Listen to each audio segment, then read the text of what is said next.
Good afternoon, everyone, and welcome to the October edition. First of all, welcome to October. What an October it is so far. This has been nice. Of course, a lot of people are complaining about the temperature, but for me, I've been waiting for this since July, so I'm good. And the colors this year are I think as bright and pervasive as I've ever seen with the ground cover. And I just got back from New England and had an opportunity to see the foliage there, and it hasn't really turned yet. Came back here and said, wow, why did I go now? What was the deal? But it's been great. I'm starting just a couple of minutes early right now because I want to make an announcement. We kind of don't want to take too much time away from our speaker. But I am, for those, I think a lot of you know it, but I am retiring from the Draper. Those of you who don't know, by the way, I'm Chuck Preston. I'm the, who is this guy and why do we care? What is this? I'm the senior curator at the Draper Natural History Museum. It's been 20 years here, but part of a 46-year career in universities and museums about. But the last 20 and the longest stretch here at the center, and I've loved every minute of it. But I'll be around through December 31st. That's when I officially retire. And actually, I'll be around beyond that as a curator emeritus and a senior scientist here at the center. So they haven't gotten rid of me yet. I get to do all the fun stuff, spend more time in the field and more time writing, and less time going to meetings. That's what I told them anyway. Probably still be writing a few grants here and there, but at any rate, we'll probably turn this microphone on Lunchtime Expeditions over to someone else after the first of the year in that. But one other housekeeping or bit of housekeeping to do, of course, is cell phones or other electronic devices. Now's a good time to turn those off or to vibrate.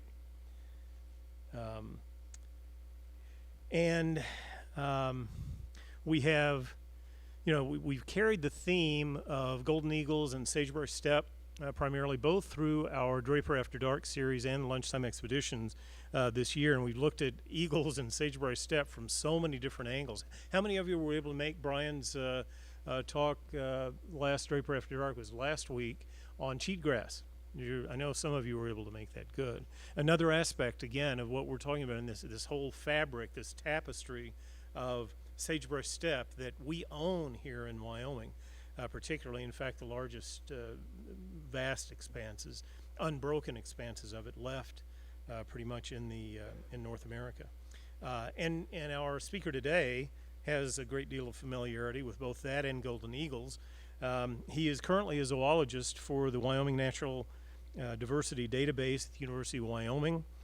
He spent many years compiling data and literature on golden eagles as part of really a continent-wide effort by the U.S. Fish and Wildlife Service to develop different ecoregional strategies on conservation of golden eagles specifically. So he's working on conservation planning, long-term coexistence of eagles and people with development in the rapidly changing West. He earned his master's degree in wildlife sciences from Oregon State University. He's worked as a consultant to the U.S. Fish and Wildlife Service, to industry groups, and to Native American tribes on the effects of human activities such as wind energy development that we've been talking about, and religious harvest with Native people on golden eagles.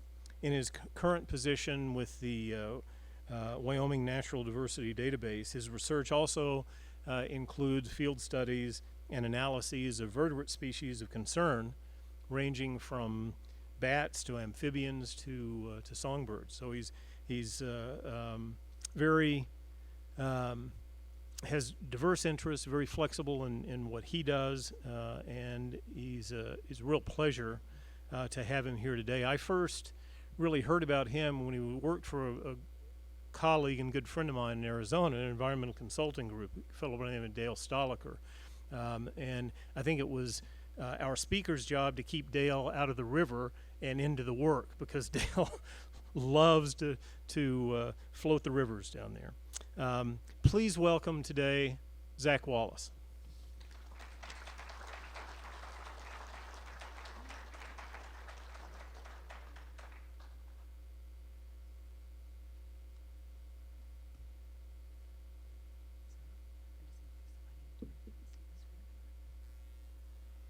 Thanks everyone for coming. Thanks Chuck for the great introduction.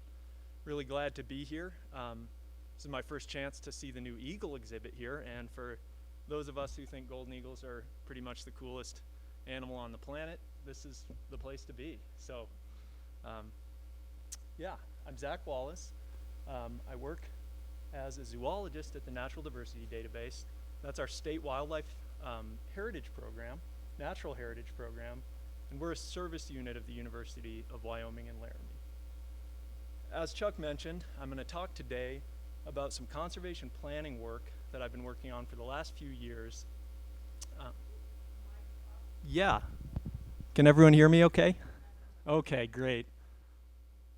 So Chuck asked me here today to talk about some conservation planning work that I've been doing in collaboration with the U.S. Fish and Wildlife Service Western Golden Eagle team, and specifically conservation planning for the Wyoming Basin. So I'm going to start with this quote from the author N. Scott Momaday from his book Housemaid of Dawn. And he says, "The eagle ranges far and wide over the land, farther than any other creature, and all things there are related simply by having existence in the perfect vision of a bird." And I've come back to this quote during my work on eagle conservation. I think the first part is pretty obvious. Eagles range far and wide. This is a map of movement tracks. I think it may have some of your data in it, compiled by the Fish and Wildlife Service. And it shows how eagles really range all over the continent. They cross political borders, they move between diverse ecosystems, so eagles range far and wide. The second part of the quote, though, speaks to me about the complex ecology and the mythology of this species and how they relate to so many aspects of human culture. So what things are connected and related to us through the lens of the golden eagle? Well, I think that eagles connect with our hearts and our minds and our spirits, if you go there. And indeed, in America, our reverence for eagles, both bald eagles and golden eagles, is enshrined in law under the Bald and Golden Eagle Protection Act. And this legislation provides for golden eagles a standard of protection that is in some ways even higher than the Endangered Species Act. And that level of protection leads us to some of the other ways, some of the less obvious ways that we're connected with golden eagles every day, like our choices about how we develop and consume energy resources, the landscapes where we choose to live and grow our food, even our choices about how and where we recreate can have impacts to golden eagles. So all these hazards that humans knowingly or unknowingly pose to golden eagles, combined with their high degree of legal protection and the sensitivity of their populations, make the conservation of this species a complex and challenging task. And that's what I'm going to talk to you about today. So I'll start out with an introduction to the Wyoming Basin, which is the study area for the conservation planning work that I've been involved in. Tell you about the habitat of golden eagles in the region, breeding, winter, and migration. And then I'll talk about conservation and management of eagles. So quick review of their population status, some hazards to the species, and then I'll tell you about our conservation work specifically. So first, just to get you oriented to our study area, this is the area that we're calling the Wyoming and Uinta Basins Conservation Strategy Area. So it's about 60,000 square miles, mainly in Wyoming, small parts of Montana and Idaho, and a little more of Colorado and Utah. And it's made up primarily of the Wyoming Basin ecoregion, and here we are in Cody. The Wyoming Basin covers most of Wyoming west of the Rocky Mountain front and excluding the major mountain ranges. So to that we added the Uinta Basin and Tavaputs Plateau region. This is an area in east central Utah and northwestern Colorado that we thought was ecologically similar to the Wyoming Basin, more so than to the Colorado Plateau, so we included it in the area. And finally, North Park, Colorado, the open basin around Walden, Colorado, another area that is similar to the Wyoming Basin from the perspective of eagles. So overall, this area is broad, open, high desert basins and defined by the surrounding ranges of the Rocky Mountains. And This is a pretty good picture of a characteristic landscape in the Wyoming Basin. It's a shrubland dominated by sagebrush steppe, desert shrublands, foothills shrublands, some areas of pure grassland. Overall, very limited amount of forest, some juniper woodlands, scattered aspen groves, but wide open sagebrush country like you all are familiar with. Land ownership, which is relevant to wildlife management, heavily dominated by public lands, Bureau of Land Management lands shown there in the creamy yellow color, followed by private lands in white, some state and tribal lands as well. Very little Forest Service ownership in this assessment area, mainly just because it cuts out the forested mountain regions. This area also has a very low human population density, limited amount of agriculture due mostly to the climate, and fairly extensive conventional energy development. So on the left we can see active oil and gas wells in red, active coal permits in gray.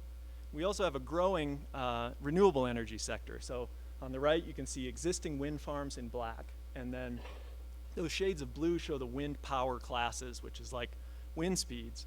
And the Wyoming Basin really has some of the highest sustained wind speeds of anywhere on the North American continent that's not right on top of a mountain range. Another important thing to know about the Wyoming Basin is that it may be the best golden eagle habitat in North America. There are a lot of ways to define what is the best habitat, so I won't make that claim outright. But there's no doubt that the Wyoming Basin and Wyoming as a state provide really continentally significant golden eagle habitat. So I want to show you this map. This is from a publication by Ryan Nielsen et al. And it shows intensity of use by golden eagles across the western US. It's based on aerial counts of eagles that they do in the late summer. And the take home from this is that those warmer colors, the yellows and oranges, show the predicted intensity of use for eagles. And you can see that Wyoming and the Wyoming Basin are, the largest and brightest areas on that map. And I can't show it to you today because it's still in draft form, but so this is made with counts of individual eagles, but the Fish and Wildlife Service is working on a similar map made using a really different method. They used nest locations, but it tells a really similar story about the huge importance of this region for eagles. So what's so good about this area? Well, that's Oregon Butte. It's actually a pretty cool area. So what do golden eagles need? Well, for breeding, they need elevated sites to build their nests. They need those sites to be surrounded by larger areas of intact native vegetation that support abundant prey populations. In some parts of the country, they nest on huge steep cliffs, but it turns out in the Wyoming Basin, they'll nest on lower eroded slopes like the Badlands that we see there. And so, we have a lot of this kind of habitat in the Wyoming Basin. And just driving here diagonally across the state from Laramie, it turns out we were driving through basically pretty awesome golden eagle habitat for 7 hours. And you can't do that in a lot of places in the US. So here's a few nest site photos. More than 75% of known nests in the Wyoming Basin are on cliffs or other geologic features like rock outcrops and badland slopes. This one up here on the left is Sandstone Cliff here in the Bighorn Basin. Those other two are down in Uinta County. You can see the eagles on the nests and some alternate nest sites near them. So in this region, dominated by cliff nesting. They will use trees when they're available. Here's a nest in a Doug fir, nest in a cottonwood. In some situations, they'll use human-made structures, not all. This is on a transmission, or not a transmission, some kind of tower. Anyone know what that is? Cell phone tower or something? Over by Rawlins. So there's an eagle nest on that in an area where there's maybe nothing else higher than this stage for them to nest on. They use that. And so I'm going to transition here a little bit, and I want to say, everyone loves looking at maps. I know I do. And I also work a lot with maps because, in my opinion, I think the currency of modern conservation work is really maps. If you can't map it, it's really hard to conserve it. And so a lot of our conservation planning efforts involve trying to make models of eagle habitat make maps based on those models, and then use those maps to inform conservation. So to map golden eagle habitat, and I don't want to get too technical here, because really I think it's pretty straightforward. We take our conceptual model, or our idea of what good golden eagle habitat is, so these locally elevated nesting areas surrounded by extensive and undisturbed native vegetation, and then we can use data sets and math to formalize those conceptual models into a statistical model. And that lets us then predict where golden eagle habitat is on the landscape and map it. Because we can't survey every square inch of the Wyoming Basin for golden eagle habitat. We don't have enough interns to do that. So instead, we need a consistent scientific method that lets us map the habitat based on where we predict it to be. So what we end up with is a map like this. This is a map that I was involved in making based on a model from the U.S. Fish and Wildlife Service Western Golden Eagle team. We used thousands of nest locations in the Wyoming Basin, and we end up with this map. The darker colors show areas that golden eagles select for nesting, and then the lighter colors show areas that are used less. So I want to point out a few things about this map. I don't know if I have a laser pointer.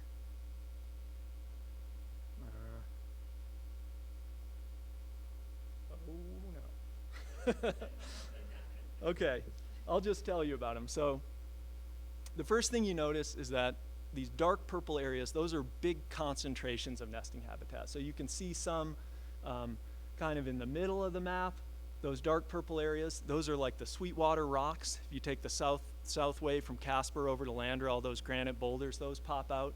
You can see all the great dark purple habitat along the western edge of the Bighorn Basin. Down here at the very bottom, you can see all the canyons on the north slope of the Tavaputs Plateau there in the Uinta Basin. See Flaming Gorge Reservoir there, south and west of Rock Springs, and all the cliffs just north of the reservoir there. So we can pick out these really good areas where we'd guess there's nesting golden eagles. But the other thing I want you to notice about this map, and this isn't true of all places in the western US, is that there's a little bit of purple almost everywhere on this map. So you can look even in the Great Divide Basin, there's some little purple dots. And what those smaller dark areas are all the little, buttes and rims and badlands and all this variation in terrain across the basin that ends up providing suitable nesting habitat for golden eagles most places in the Wyoming Basin. So this model, it was made with nest sites, covers the breeding habitat of eagles, but it also applies to some extent in the winter, because we know eagles in the Wyoming Basin, mostly they're non-migratory. The breeding pairs tend to hang around their territories. They use a bigger area, but they still stay grounded to those nest sites. So we can apply this to some extent also in the winter.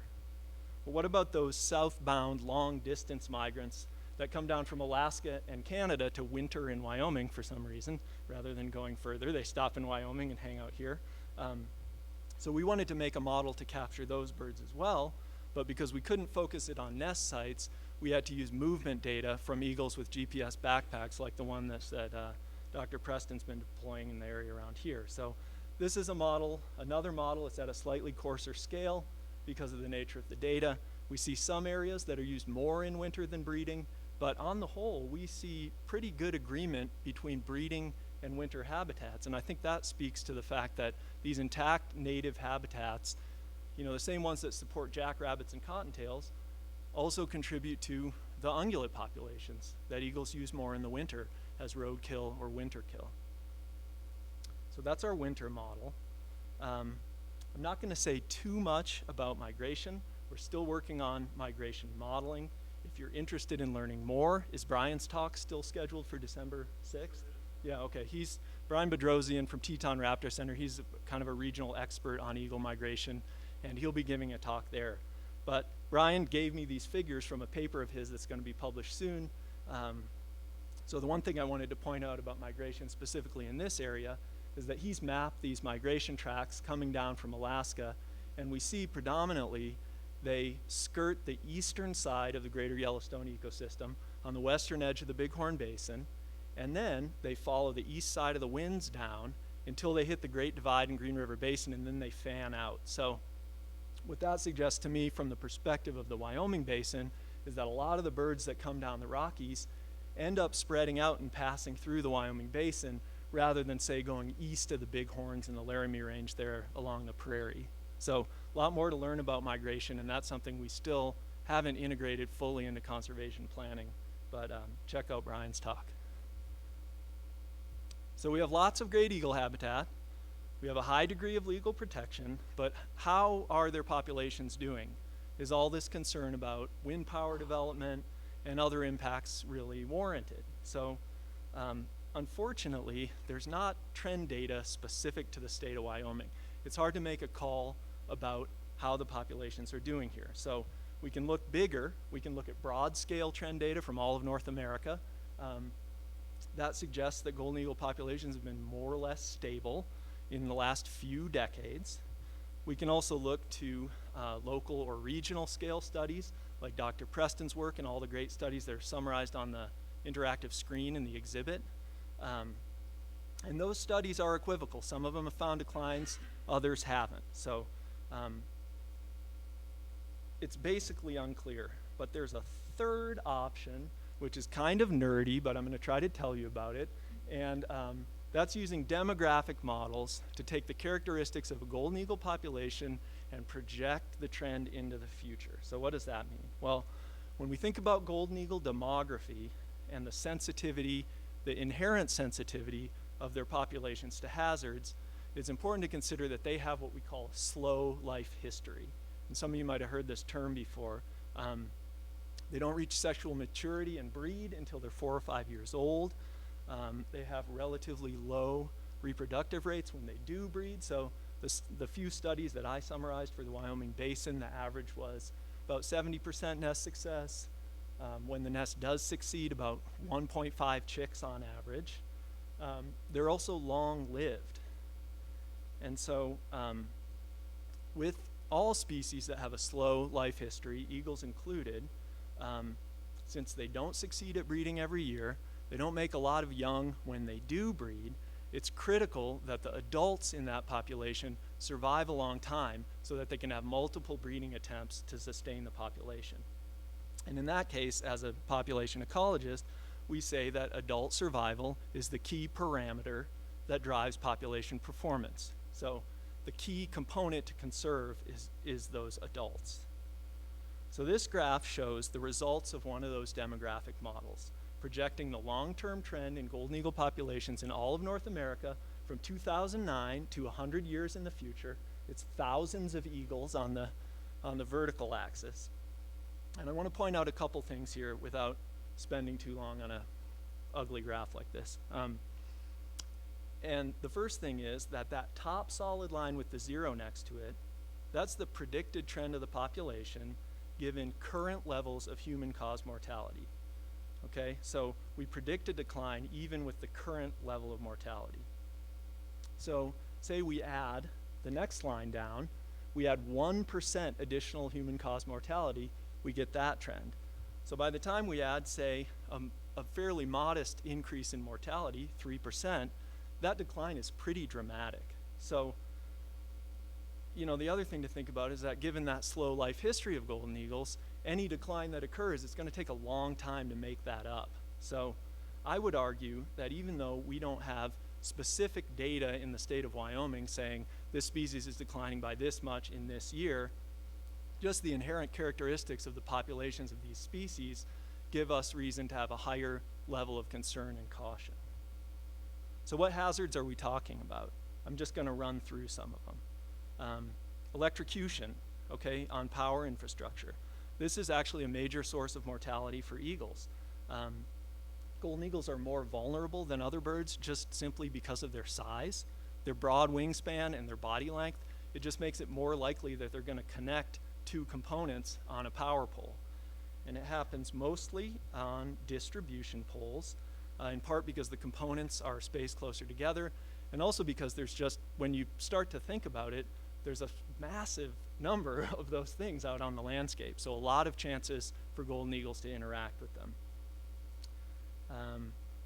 The risk factors are complex. It's hard to know, better eagle habitat quality, where the power poles are can affect risk. Younger birds get electrocuted more often. The specific configurations of the poles affect it too. So electrocution is a considerable risk.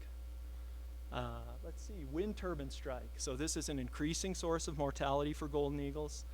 We've learned that it can affect individuals from a wide area around a wind farm, so it's not just the ones that breed right in that area, but migrants and dispersing young birds and others. Like electrocution, complex risk factors, it depends on where they site the wind farm, where they site the turbines, how tall the towers are, how long the blades are, how old the eagles are. So a lot to think about from a scientific perspective in terms of putting a finer point on the risk of wind turbine collision. The other thing that I mentioned before, but I want to really underline this, is that Wyoming has one of the best wind resources in the country. We have more than 50% of areas with the highest ranked wind capacity in the continental US are in the state of Wyoming. And southeastern Wyoming, and I live in Laramie, so I can tell you that it's windy there, but when we look at the data, they confirm my experience, which is that is it's the largest contiguous area where wind speeds exceed 8.5 meters per second on average in the whole US. So there's a huge wind energy play going on down there right now. And unfortunately, those tremendous wind resources coincide with some of our really high quality golden eagle habitat resources. The other thing to point out about wind turbine strike is that this is, in our conservation planning, the only hazard to golden eagles that has an established framework from the Fish and Wildlife Service to issue permits to wind developers, and then there's a framework for mitigating what they call take, which is the killing of eagles at wind farms. And the way that they do that is actually through retrofitting power poles. So getting back to electrocution, putting caps on the power poles to prevent electrocution. Vehicle collision, this is a major source of mortality.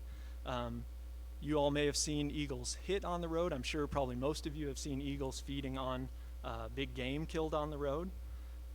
We think that the risk increases during winter. There's been some interesting work from a couple of research groups in the state here to suggest that the spots where ungulates cross and get hit and then eagles get hit feeding on ungulates are predictable. People are even suggesting removal of carcasses, dragging carcasses off the road as a way to save eagles as a mitigation strategy. So some interesting work on that, and we'll learn a lot more soon. Let's see, I also have conventional energy development up here. So oil and gas, mining, power generation. These are not hazards to eagles per se, but the infrastructure and activities associated with conventional energy development may increase some other known hazards to eagles, right? So electrocution on distribution and transmission infrastructure, collisions with vehicles on haul roads, increased access for recreation and potentially persecution of eagles with the new road systems punched into previously undisturbed areas, disturbance of nesting eagles from activities like maintaining and building oil and gas wells. Eagles even drown in oil pits. It's rare, but it's documented. So this is like our list of all the ways an eagle can die, kind of a morbid talk, but I want to get through all these. Contaminants, right? Eagles are long-lived. They can bioaccumulate toxins over their long life. They're also what we call facultative scavengers, so they kill live prey, but they also eat dead stuff, and the eating dead stuff part gets them in trouble with contaminants. So lead is the big one here. Eagles get lead poisoning from consuming big game gut piles or eating other animals that are shot with lead ammunition. This x-ray on the left is actually a California condor that's ingested lead fragments. And the one on the right is just a mule deer that's been shot with a lead bullet. And I'm always amazed when I see these x-rays, just the spread of the fragments in the carcass. So it's a concern. And eagles can die from lead poisoning just like people can. But just like people, they can also experience negative effects from sub-lethal doses of lead. So I'm not going to interpret these plots too closely, but I think they're super interesting. This is a study from Sweden of eagles that were eating moose carcasses, and they had GPS backpacks on the eagles, and they showed that the ones with higher lead burdens were flying lower and slower than the other eagles. and they can also get disoriented. So they hypothesized that potentially eagles with a higher lead burden could be at greater risk of, say, getting hit by a vehicle or running into a wind turbine. So also some pretty scary interactive effects between some of these hazards. Another one, anticoagulant rodenticides like Rosol that people use to kill prairie dogs and ground squirrels. These have relatively recently been recognized as a threat to raptors in general, and that includes eagles. Another example that I came across in the Wyoming Game and Fish mortality database, pentobarbital. It's a livestock euthanasia agent. There were 5 eagles near Rawlins that were killed from feeding on animals that had been treated with that.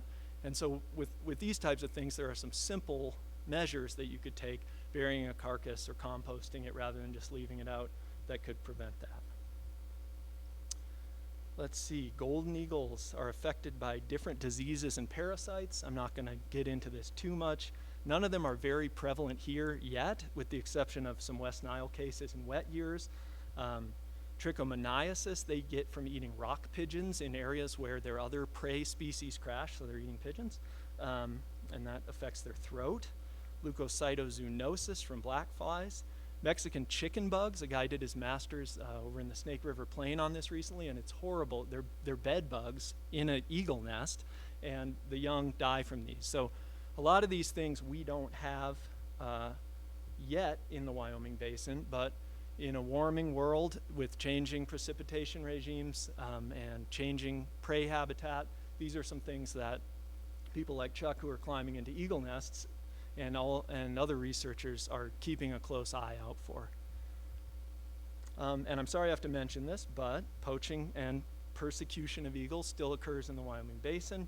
Several people were recently caught up in a sting of an eagle poaching ring in Wyoming.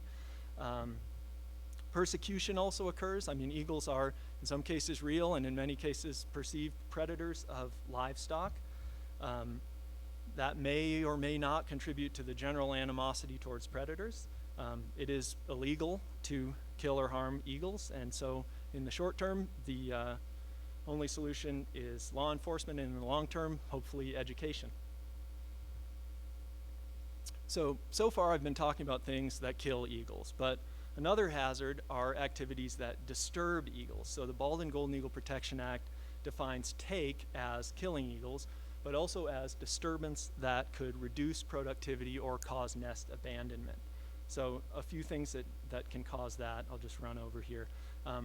First I want to mention, I mean, in terms of eagle management and raptor management out there on the ground in Wyoming, the majority of what we do that we actually call raptor management are putting nest buffers around known nests for industrial activities, right? So oil and gas development, BLM, Forest Service, other public lands, they have stipulations that they need to put a buffer where they won't disturb an eagle nest. But there's also some interesting research coming out of Idaho as well recently that some of our recreational activities like ATV, OHV riding, and hiking can also cause disturbance sufficient to cause an eagle nest to fail.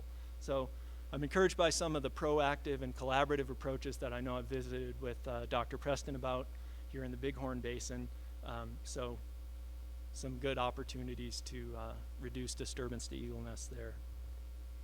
And finally, I can't show my face here and not talk about prey resource limitation, because Dr. Preston has done kind of the gold standard of work on this issue with golden eagles.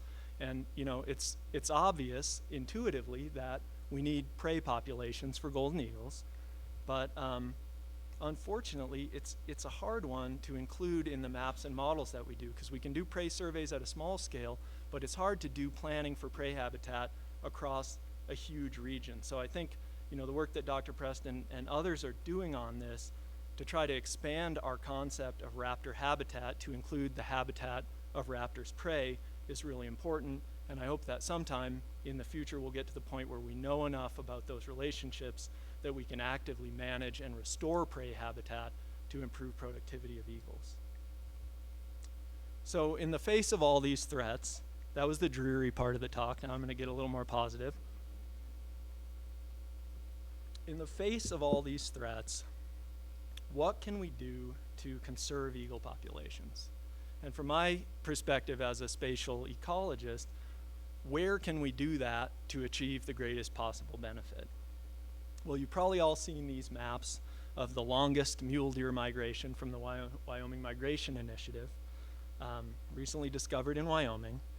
And if you follow the news on wildlife conservation in Wyoming, you also probably know that it's harder than you'd think to conserve habitat for an important charismatic species, even when you know right where it is, and it's this linear and discrete piece of habitat, right?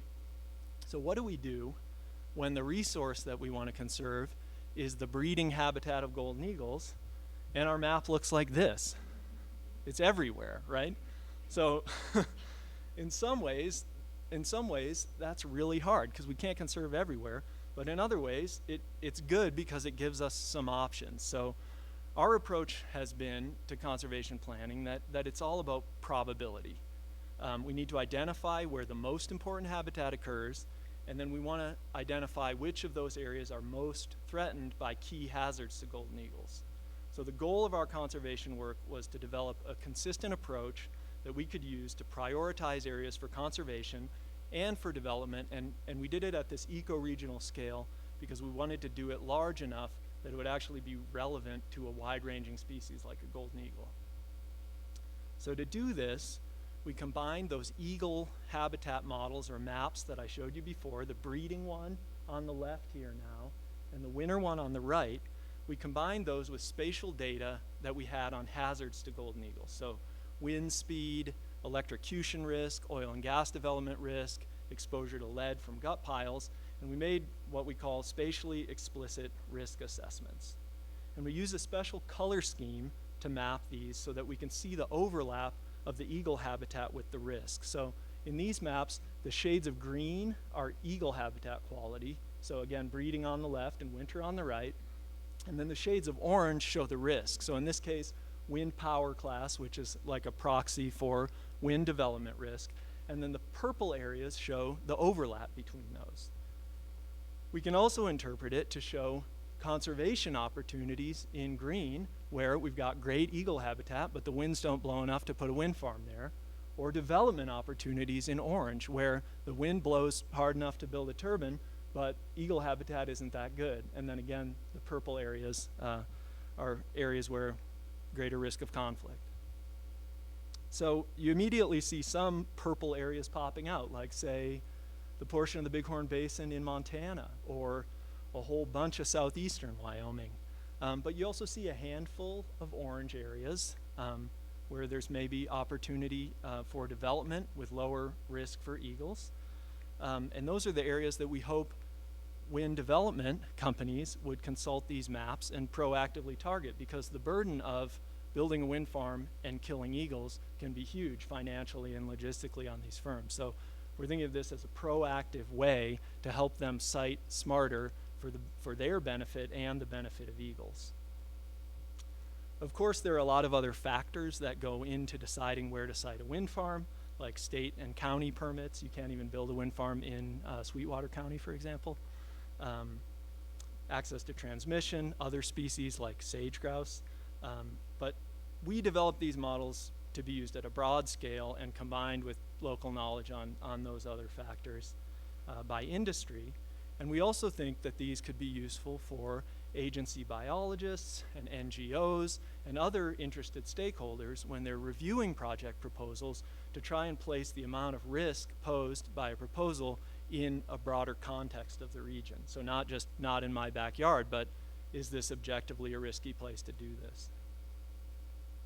And then for each of those hazards, we make recommendations on conservation measures or management actions that can be targeted in those high-risk areas identified on the maps to try and provide the greatest possible benefit to golden eagles. So we follow the mitigation hierarchy for these, with the gold standard being avoidance. So if we can avoid the impact altogether, that's the best. And so for wind farms, that would include smart siting and design, put the wind farm away from eagle habitat. Within the wind farm, put the turbines away from the best eagle habitat. Once a wind farm is built, turbine curtailment is something that people are doing. That's what these pictures are. This is at the top of the world wind farm by Glenrock. And those are trained observers, and that is a trained expert robot camera that, that spot golden eagles and turn off turbine strings when they're in the area. And that's because it's expensive enough to kill a golden eagle that they're motivated to do this.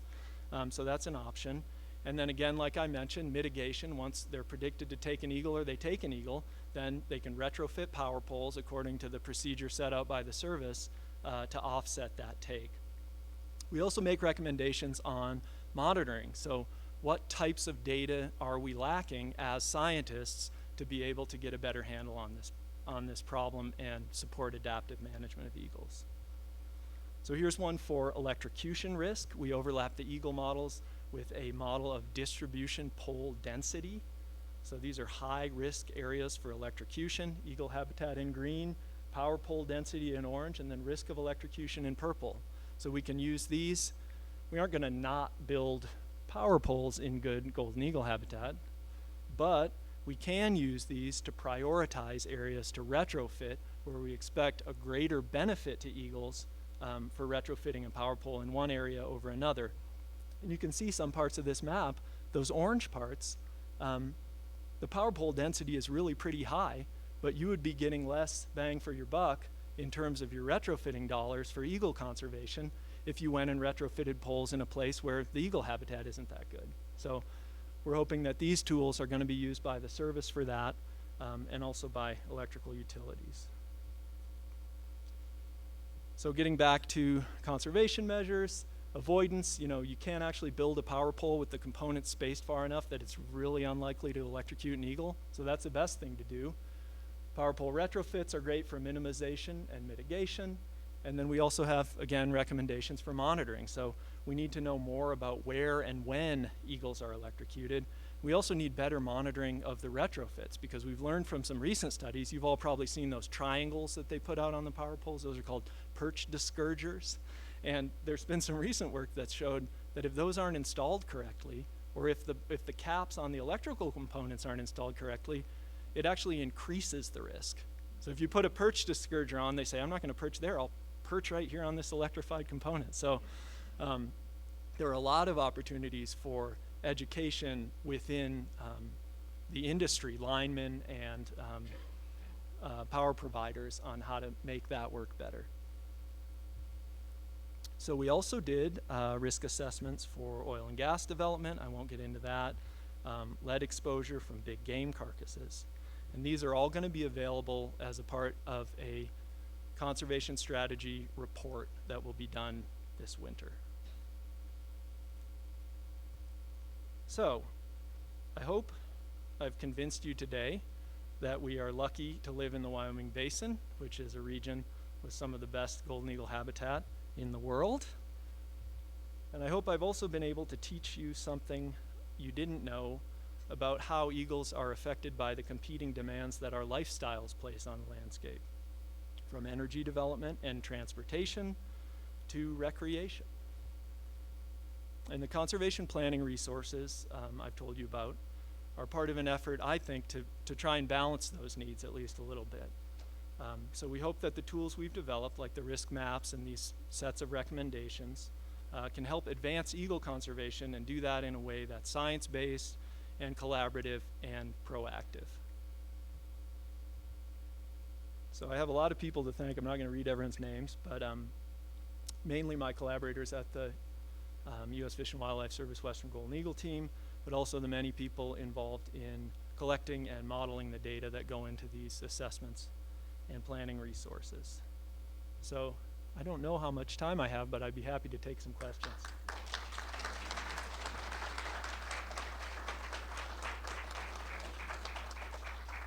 Yeah, we have time for a quick question.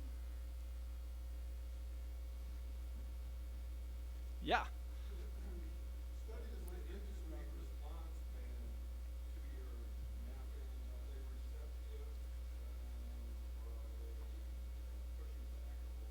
They have been receptive, and I think they're receptive because we're trying to offer them something proactively that can save them some heartburn later on.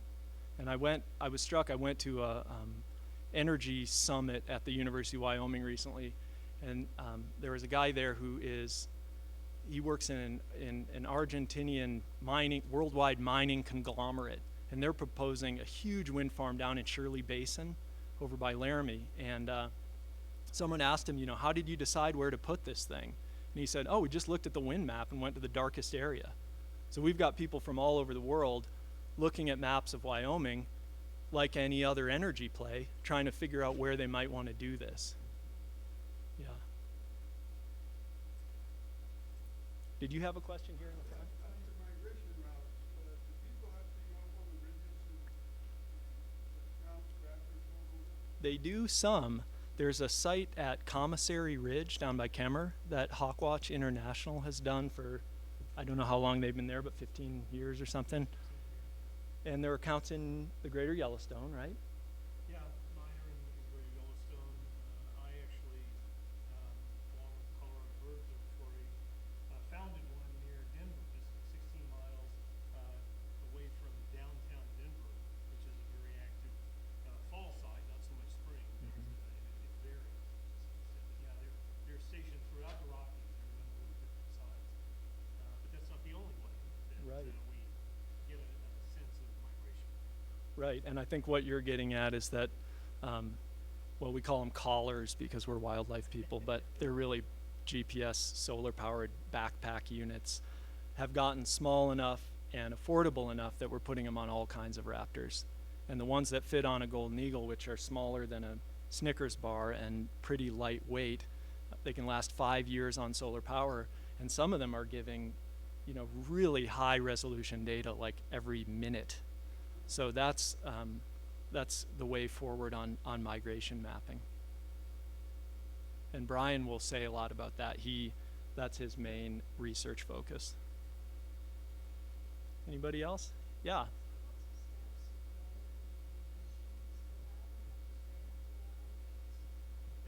It was banned for waterfowl. Yeah, banned waterfowl back in the 90s, as a matter of fact, since the 1990s. It's lead shot for shotguns. It was banned on federal lands during the Obama administration. That was lifted by Secretary Zinke as soon as the first action, I think, when he came into office, was to remove that ban. Pending further study. Waterfowl still banned, yes. But the issue, and Zach can speak to this element, but lead shot that we recognized for a long time, because waterfowl hunter use those over water, which everything picks up in the water. We weren't as knowledgeable about lead ammunition for rifles. And the thought was, well, it's only faulty ammunition that will fragment or something, so it's an anomaly. But in fact, you saw the radiograph that Zach showed here. It is profound when you see these again and again and again. You've probably looked at dozens or hundreds of them than I have. It's just amazing how lead ammunition fragments when it gets into the carcass. And that's one where there have been some voluntary programs to replace lead ammunition, and most of those have been centered around California condor conservation because that species is so critically endangered, so few individuals.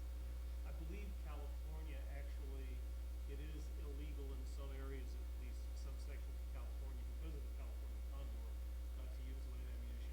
In Arizona, though, it's been voluntary primarily from the sporting community. Right. Recognizing the importance there. So they've gone to either copper or steel jacketed ammunition. Right, and I wouldn't tell anyone what to shoot, but I do think about, I look at that and picture what I'm eating too, so I use copper ammo. Yes?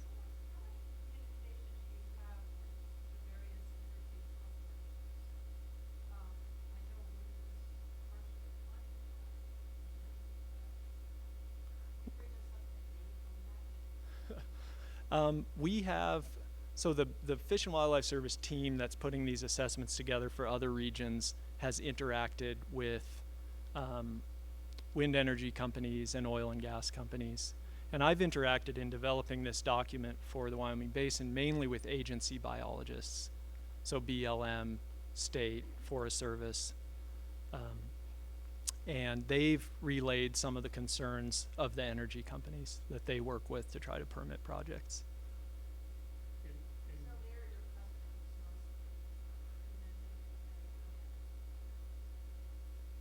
Oh, right, right. Yeah, so wind is funded. Wind has the Wyoming Natural Diversity Database, which is our state natural heritage program, is funded partially with a state block grant because we maintain a database of location data for rare plants and animals all over the state.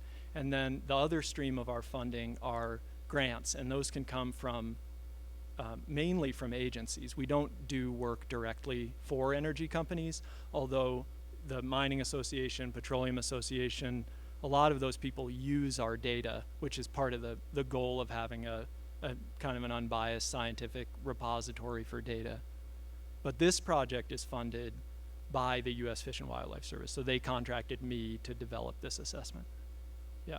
I will say that energy companies throughout, especially the western United States, have become more prominent funders for basic research in this. We've been funded, for example, in Bighorn Basin by a couple of different energy groups who really, I mean, they want better information.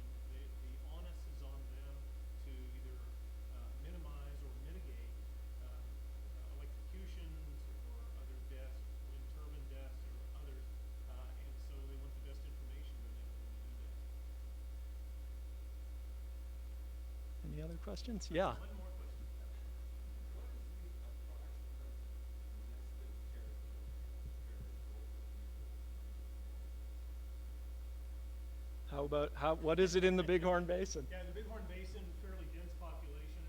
It's difficult when you look at the entire landscape and say, okay, we've got this many territories, we've got this much landscape out there, and so we just do a real simple arithmetic really to figure out the density. But they're clustered because of the nesting substrate, so it's not the overall area. In general, we find our nearest nest distances are about 2 kilometers apart, and the average is closer to about 4.5 to 5 kilometers apart from the center of territory in those clusters. And your study area, I would say, is on the higher end of habitat quality, and so you get out in the Great Divide Basin or parts of the Green River Basin where there's just not a lot of nesting habitat, and the spacing could be much wider there. Miles, I mean, in some areas 60 miles apart. Right, and Yeah, we have Yeah. a fairly dense population, and that's territories. Doesn't mean that those birds are breeding every year, but it is a dense population in those clusters. Yet if you look at the overall Bighorn Basin, because the nesting substrates are just not available in a big part of it, then you start looking at 15 to 20 kilometers between nest sites on average. So it depends on how you refine the analysis. thank you. I guess that's it for questions? Thank you. All right, thank you.